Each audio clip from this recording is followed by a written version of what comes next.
So, hi అండి. Welcome to Telugu civil nation. అయితే ఇప్పుడు టాపిక్ ఏంటంటే, మనం కొత్తగా హౌస్ కన్‌స్ట్రక్షన్ చేసుకున్నప్పుడు కొంచెం ఫ్లోర్స్ ఎక్కువుండి, ట్రిపుల్ బెడ్‌రూమ్ హౌసెస్ ఒక 4 ఆర్ 5 ఫ్లోర్స్ ఉన్నప్పుడు, దానికి ఎర్తింగ్ ప్రాపర్ ఎర్తింగ్ అనేది ఎలా చేయాలనేది ఇప్పుడు మీకు చూపిస్తానండి. చూడొచ్చు. సో, ఇదండి యాక్చువల్‌గా మీరు చూస్తే, ఇప్పుడు మనకి కాపర్ ప్లేట్ అండి అది. ఇవి మనకి కాపర్ పట్టీస్ అనమాట. 1 ఇంచ్ బై 4 థిక్‌నెస్ పట్టీలు. ప్లేట్ కూడా అంతే 2/2 సైజు ప్లేట్ అండి అది. సో, దానికి నట్ అండ్ బోల్ట్స్‌తో బిగించాం కదా! అది బ్రాస్ అనమాట. Brass nut and bolts. So, యాక్చువల్‌గా అవి సైట్‌లోనే మ్యానుఫ్యాక్చరింగ్ చేయడం అదే దాన్ని రెడీ చేయడం అనేది జరిగిందనమాట. సో, మీరు పౌడర్ అబ్జర్వ్ చేస్తే అది బెంటోనైట్ ఎర్తింగ్ పౌడర్ అనమాట.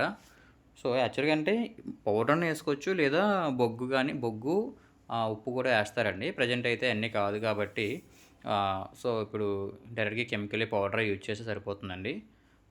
సో, ఇది మొత్తం ఈ దీని హైట్ వచ్చేసరికి 7½ ఫీట్ అనమాట.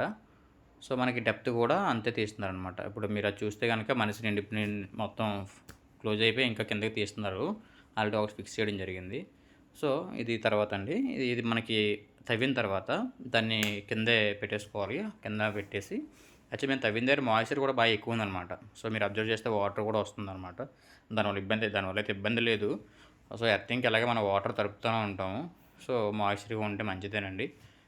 సో, మనం అది పెట్టిన తర్వాత పౌడర్ ఏసేస్తాము. పౌడర్ ఏసి మనం దానిపైన మట్టేసుకొని క్లోజ్ చేసేసి ఇంక వాటర్ పట్టేస్తాం అనమాట. చూసారు కదండీ! సో, ఇది మీకెలా అనిపించింది?